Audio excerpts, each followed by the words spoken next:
Hi, and welcome to Decoding AQ, helping you to learn the tools, mindsets, and actions to thrive in an ever-changing world. Hi, and welcome to the next episode of Decoding AQ. With me today, I have Seb Terry. We, in fact, met earlier this year in August when I had the pleasure and privilege of experiencing Seb on stage at Converge in Orlando in the US, which is a ICF conference for coaches. And I have to admit, Seb, it was one of my lasting impressions of the conference was the time experiencing you. So welcome to the show. Oh, thanks so much. Pleasure to meet you and great to be here. Great. So for those who don't know, Seb is a speaker on a variety of subjects: passion, peak performance, working in and around leadership change, culture transformation. But I really want you to get ready to be inspired, maybe a bit amused. I certainly was. And at times maybe envious as we dive into a world who's turned a bucket list into an art form.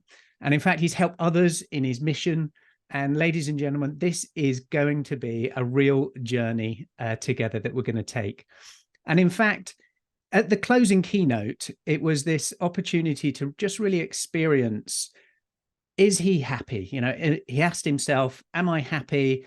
And it was a resounding no. And, you know, wrote down this list of 100 things he wanted to achieve before, well, kicking the bucket. But there's a bit of a twist in his journey, and it wasn't just about ticking off a list. It was a saga of growth, connection, and maybe turning the mundane into extraordinary.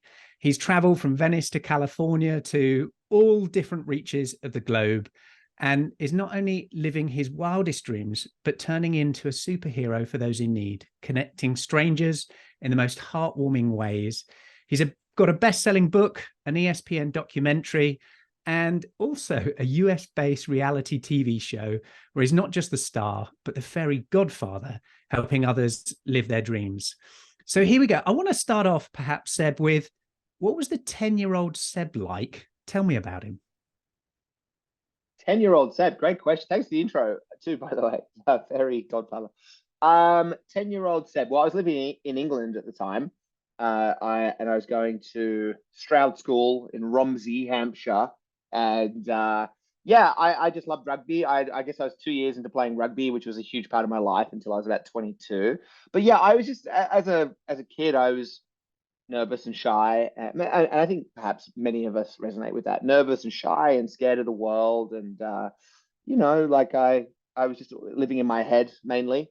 And I was just very much living within myself, curious about the world and all that sort of stuff. But yeah, I had some good friends, but I think at that time I was a nervous kid who sort of hung out on the peripheries. I was learning about how to converse and communicate, and as we all are at that age. But yeah, I was all right. I was, I had two loving parents, a wonderful sister. I loved playing rugby, and also like making people laugh. What position did you play, Seb? Well, back then I was playing number 9. Yeah, I was Okay. a halfback, as we would call it in Australia. I played rugby from the age of 5 to about 17. Yeah. Absolutely loved it. Toured around Europe, played at Twickenham, some really, really fun times. And for me, it was either centre, fly half, or fullback, because I was a little guy, but loved the game. Absolutely loved it.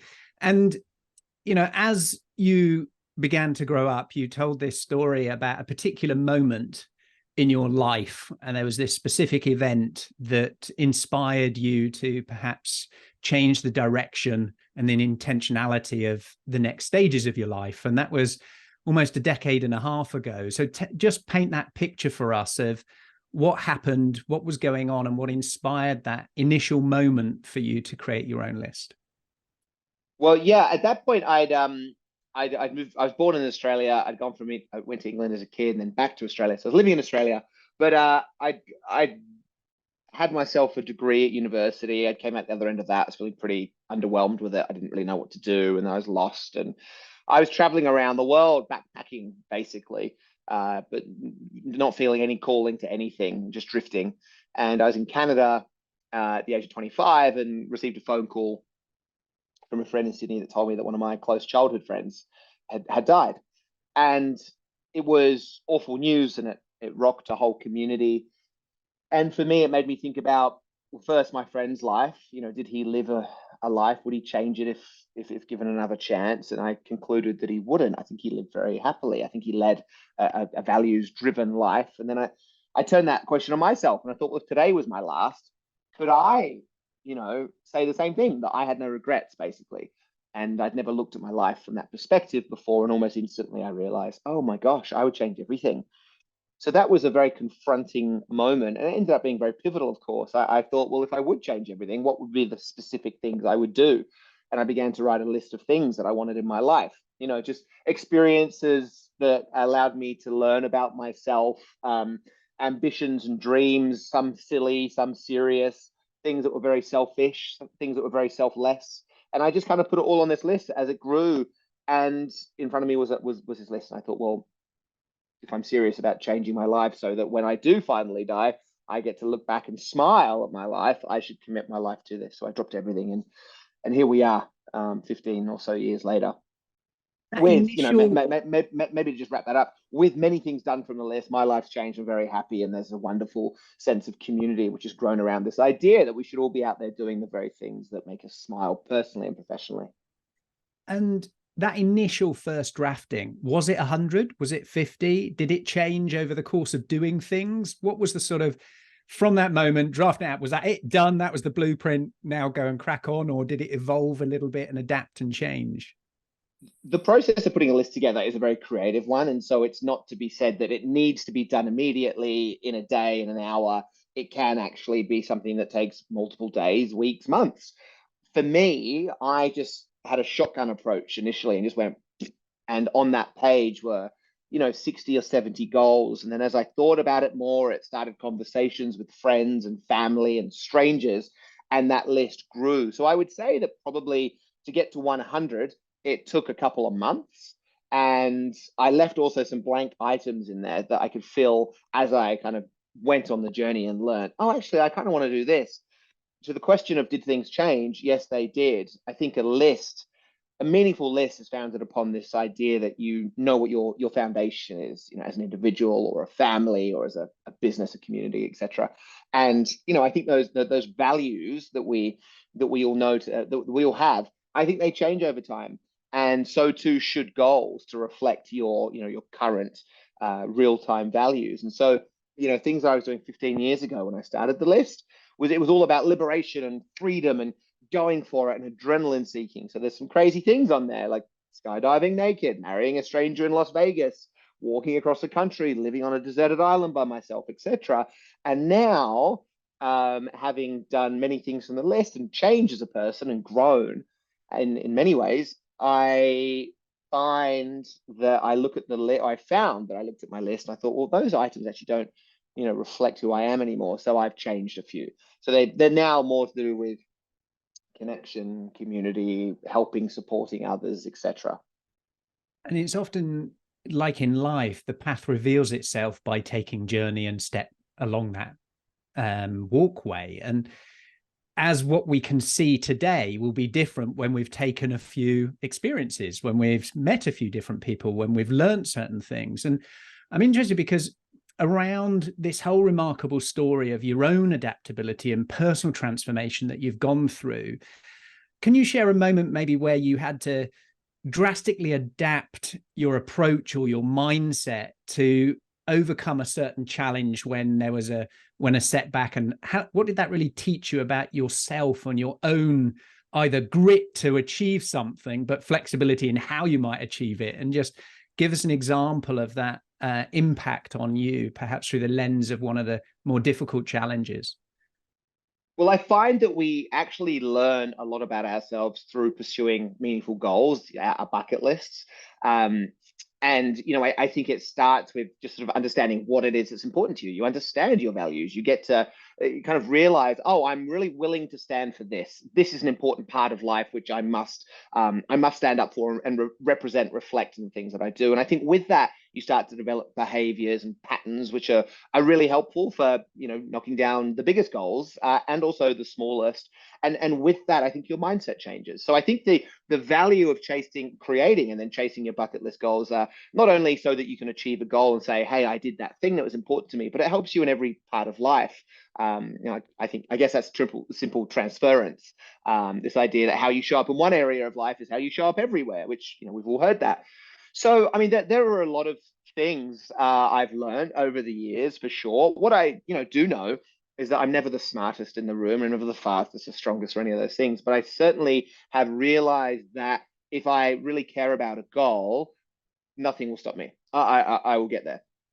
And to do that, again, in that process of achieving and striving for all these goals over the years, I've also understood where I'm good, like where my strengths lie, and where, there are areas which I'm not fantastic at. And so as people, we get to kind of lean into those strengths. So, I think with every goal, I've approached it with creativity. I've approached it with, a never say die attitude. I'm willing to do anything and everything within reason, to get to a goal, etc. I mean, I have so many examples. Maybe to the rugby that we were speaking about earlier.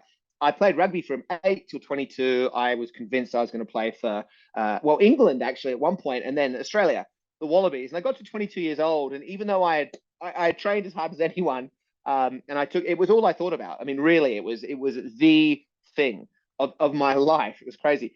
I realized at 22 that I was nowhere near good enough. So that was interesting, but I always held on to that idea of representing my country, singing a national anthem, on a sporting field. And I just thought, well, what's a creative way of looking at this then? So I applied for a Mauritian passport because my mum is from Mauritius, which is a tiny island nation I'm sure you're familiar with. But for those who aren't, there's 1.3 million people on this island. It lies off the coast of Madagascar. So I got my passport. They spelt my name wrong. I flew there with the ambition of trying to find a sport they were so bad at, it made me the best. So I tried out for all these different sports, basically. And to cut a very long story short, after meeting with their Olympic committee, after getting trashed by the petanque, which is like a bocce game, by their national number one player, I was told that if I beat him, I would play for their country, and he demolished me. I found out they played rugby. So I got a pair of rugby boots, turned up to their rugby tryouts, and I made the team. So we then got flown to Botswana to take part in the African Championships. I learned the national anthem on the way over there, and we won the whole tournament. So to answer your question, look, I think everyone, no matter what the goal is, you have to care about the goal. It shows if you have a purpose-driven goal, you suddenly do become more motivated. There's more clarity. You make better decisions. You're filled with a bigger sense of confidence, let's say. And we all feel that if we care about the goal that we're chasing. And so, over the years, I found that that's the most important part. You obviously have to apply yourself, and then once you do that, you're in this kind of stream of, I don't know, in the zone. And you get things done. It's interesting, isn't it, where setting a goal is a filter for our attention, a filter for our resources, a filter for the words we use, the communication, and the community that surrounds us by that intentionality. And having something that deeply connects with our value base, we then figure out how much the squeeze and the juice is worth it. And if that juice is worth it for us, we'll put whatever squeeze is necessary in order to achieve that. And I think it's interesting, particularly within your story, where you take it from your own endeavors, your own story, and what you were up to. I fly here, I do this, I'll go on Canadian telly, I'll do all sorts of interesting things to you. How does that then work in terms of helping others understand and connect with and define their own goals? Because there's value just in the setting, let alone achieving. And perhaps talk a little bit more about how you've defined that process through your own learnings to help others create and inspire that entire movement and activity, Seb. I think when it comes to helping people and supporting people and allowing them to come along for their own journey, but within a like-minded community, if you will, I think there are three things. I think the very first one is you have to lead by example. I've learned this all retrospectively, by the way. I didn't set out and think, well, if I do the most important things in my life, so too will other people. I needed to look after myself first. It's like that oxygen mask analogy. Put your mask on first, and then you'll be able to help others. And I found that kind of was true for what I was doing. So I think, looking back to answer the question, to frame it as why is it important or how is it important to help others, you have to lead by example. It shows people that it can be done. It encourages them. It entertains them. It makes them feel, why can't I do that? There's a ripple effect to the way that we show up to our own lives. I like to call it the passion effect, by the way. So I think the first thing is that you have to lead by example. Braveheart's a great example of this. Braveheart galvanized a nation of farmers to stand up and fight for the country, right? So that's that. But if that's the first step, it should also be said that inspiration alone isn't enough. It's not enough. You need to give people a framework to allow them to go on their journey too. So what I kind of realized after a while was that there was a certain way or methodology that I would and a mindset that I would use to attack my goals. And people started just writing to me, hey, we heard you were doing this, because media was somehow finding me and organically sharing the story. It's inspiring. How do I start my list? How do I attack this goal? And I would just get all these questions from strangers. So after replying to everyone for years, manually, individually, I thought, I should just put what I think I know into a program, if you will, and share that. So that's the second part. You have to give people a framework so they can do it too. So that's what I did. I accidentally had inspired people. I then allowed them a framework, an 8-step framework to identify their goals and strive for their own goals. And then the third part about really helping people and fostering a culture of connection and transformation and evolution and all these wonderful words. I think you have to give people access to one another. That's where you create this like-minded community, if you will, or an environment where people are not only doing things for themselves, but they're there to help other people and support other people too. And it opens up endless opportunities for collaboration. I found that as people, we innately have an ability and desire to help other people, but we're just not sure how. But imagine if you're in a community where everyone's sharing their goals and you could be like, oh, I can actually help you with that. So those are the 3 steps. I think you inspire people by the way you operate yourself, the passion effect. I think you offer a framework so they can take their own individual journeys, and then you give them access to one another, because people are brilliant. We're very good as individuals. We're even better together. You covered a couple of things I want to dig into quickly, Seb, and this is around our own limitations and ambitions of what we think might be possible. So do we set a goal that we can achieve? Do we set something that is seemingly impossible? And who becomes the cheerleaders in effect? So our own self-cheerleading versus the effect of our environment, the people we surround ourselves with that either go, that's a dumb idea, you'll never do it. Living under that shadow has created so many great people, whether that is your Elon Musk's or your, he's gone from my mind. The Apple guy. Steve Jobs, that had very traumatic relationships with their fathers about them limiting what they thought was possible and what they were able to achieve, that then manifested into these wild ambitions and wild innovation, wild creativity. That I'm interested in the effect and impact of our environment, because it's something we measure in our adaptability profile, is looking at the environment factors. So people might have certain skills, certain characteristics, but when do they adapt? When do they change? Because someone else suggests something, because someone else cheers them on, because they are inspired. And so your observations around, be it culture or social or professional influence on maybe those levels of ambition and the level of willingness to do the hard work to get it achieved. What's been your observations of effective environments for not only setting, but achieving great goals?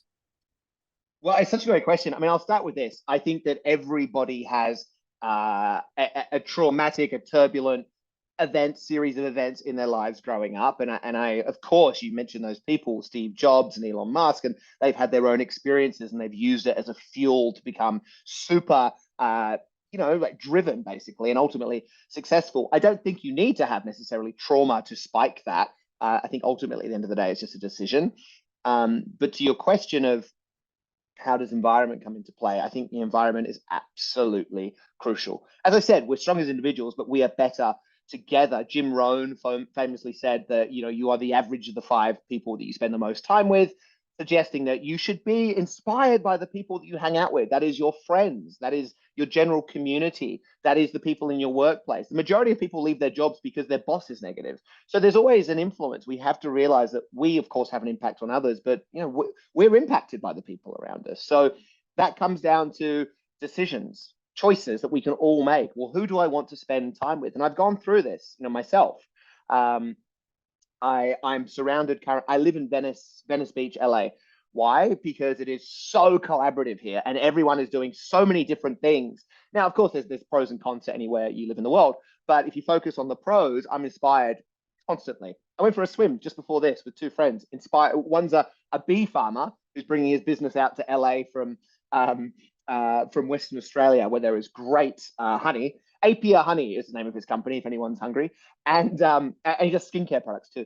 And I was hanging out with a girl, Maddie, and she's just starting her own coaching business, funnily enough. So anyway, with that said, I think it's very important that you absolutely curate an inspiring group of people to be around you at all times. With that said, I've also found out recently that you can be the most motivated person in the world. You can have the greatest goals ever. But if you don't love yourself, that's an important part too. And this is a very recent discovery for me. I mean, this journey of evolution it's ever present. It's always going on. We should always be growing. You don't reach a point and suddenly you're fine. And I've realized through a thing called the Hoffman process, for anyone who's listening, they may know it. It's a beautiful program, 7-day program that talks about self-love, essentially. And it identifies negative patterns that you've onboarded from the way that you're brought up as an individual, and it disconnects you from them through a series of tools so you can have free agency over who you are as an adult. So as important as the environment around you, probably more important is your relationship with yourself. And those 2 things, when you get them right, that's when I think people can flourish and thrive and feel like, ultimately be happy and feel good, no matter what the exterior thing. I used to think that, if I achieved 100 goals, I'd be happy. And we know that that's not the case at all. You can choose to be happy, and then everything else happens in a wonderful, beautiful way. So I don't know if that answers your question, but those definitely, this challenge of we're both subject to and part of a contributor to our environment. And that can act in 2 ways, right? It can be very negative, very limiting, very self-defecating, and it feeds what you talked about of self-image, self-worth, and mindset of how much do I love myself. And that can be a great motivator to shift that. Who is my future self? Who am I serving? The person I want to be, and the desired outcome that I'm looking for of my future self. How would they behave today? And I think that is a life's work, right? That's life's journey, is the continual collapse and growth of different things, of what's been before. I had a good friend of mine who unfortunately took his life recently, and he's a meditation coach. His name's Tim Brown. And he used to always say to me, these are the good old days. And I'm sure we've all heard that before. And, I understood it intellectually, but only more recently have I realized it's just such the idea of being present in every moment is crucial. If you're not here, you're nowhere. And I used to always think about the future. When I'm older, when I'm this, when I'm that, I'll be able to have friendships and experiences and whatever. And I was living in this unknown future, this hypothetical reality. Well, it wasn't a reality, of course, this hypothetical thing, and I was just never here. And you have to be present. It's such an important part of living a life which is fulfilling. You have to be present, otherwise you're lost and you're drifting. To exaggerate the point. I love the analogy, actually. Naveen Jain, the founder of Viome, the microbiome product and measurement and all of those sorts of things, talked about, instead of balance, if you think about your heartbeat, if it's a flat line in balance, you're dead. Whereas it has intense moments of being present at the top, present at the bottom. I'm present at work. I'm present at home. I'm present in whatever I am right now. Yeah. Is full, is everything, is enough.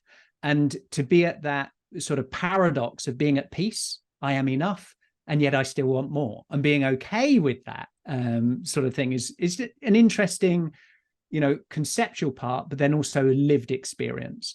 As we come to the final pieces, I've got a couple of areas I want to dig into. One is a question I ask everybody at the end of the episode, and it's around, when was the last time you did something for the first time, and what was it? Now, for you, this is going to be a really interesting one with your last 15 years of world and activities of firsts.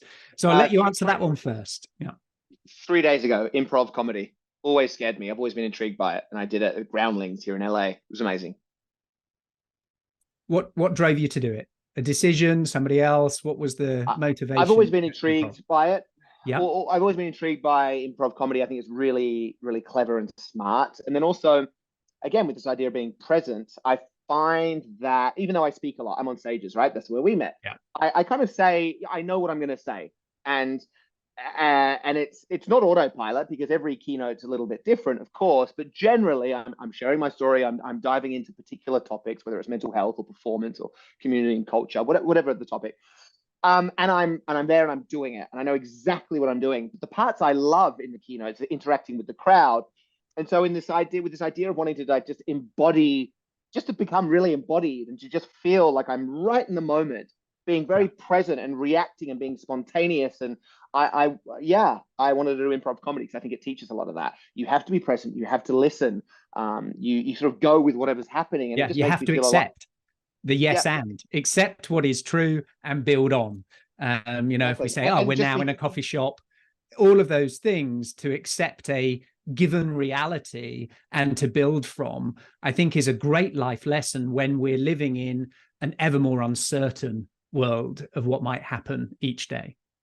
Yeah. And I also I used to also worry about stuff. Oh God, if this happened, what would I do? If this happened, what would I, in life generally? Oh, imagine if this happened, how would I react? And you just create all this unneeded stress and worry and anxiousness around these hypothetical things that never happen. And so what I'm working on and realizing again, much more lately, I actually did a men's retreat about a month ago, and this sort of came to me during that thing. But we're always going to be okay. We're always going to be okay in the moment. And the way that I'm working on that, just to kind of convince myself, is to put myself in situations where the only thing I can do is focus on my actions and see what happens. And on every occasion, I find that I outperform my expectation of what I'm able to do. And I think we do that as people in general. We do. And this ability through various techniques, whether it's breath work, whatever it might be, to be able to shift from react to respond, to be able to put into neutral zone from the hijack of the amygdala, to be able to process a situation and ask ourselves the values of, how do I now want to show up in this? And I think getting connected to self-love, what are my boundaries? What do I say yes to? What do I say no to? That's all we need for whatever we face. When we then face it, we figure out back to that, what are the decisions I want to make? What's the new information that I want to push out because it supersedes what I thought yesterday was valuable to what is valuable today? A great example of that is everyone has a million dreams until they don't have their health, and then they have but one, and there's a lot of those kind of realities of living in the what if is very difficult versus in the now. And that's the paradox of life, right? So in the final pieces, if people, and I would strongly recommend, if anyone is running an event with their leadership teams, with their companies, that are really trying to figure out, how do we inspire our people to be passionate about what they're contributing, what their purpose is, and really trying to craft and create, and not necessarily find it, but discover it. It's all in there. It just needs to be released and given, as Seb says, the framework. If they want to engage with you, with the movement, with your speaking, what's the best way to reach out to you, Seb? Because as I said, it was a breathtaking roller coaster of emotions and created action in me and others that I know were in the audience. So I'd love anybody who's listening who are looking not just to be entertained, but be action orientated around these things. How do they reach out to you, Seb? Well, firstly, I'm so touched that you'd say that. So thank you. And I'm so glad that you're on your journey. Of course you are. So if anyone wants to reach out to me, I mean, when's this going live? It goes live Tuesday, so I might even squeeze it in for next Tuesday. We do have sort of 5 or 6 in the backlog, but there's a timing of this that I want to do with something else. So maybe next Tuesday. Well, so my website is sebastianterry.com. I'm about to change it to sebterry.com. Or I think Instagram's an easy one too, at Seb100things, so SEB100THINGS. I'm on LinkedIn. But yeah, if anyone reaches out, it'd be a pleasure to chat. Lovely. And if you could leave us with, what's something you're working on right now? What's really exciting, Script. motivating? What's going on for you right now? A couple of things. One is a script. I'm writing a script, number 99 on my list. And then the other is learning French, sort of this ongoing battle. And if anyone's learning a language, I just found this thing called Preply, Preply, and you get to chat directly with someone in the world offering lessons on your language for as little as $5 an hour. It's crazy. So wow. So learning French and writing a script. Can you give us a sneak peek as to what the script's about, Seb, before we go? Journey of self-love in the world of... I can't say any more than that, actually. Journey of self-love. That's beautiful. Yep.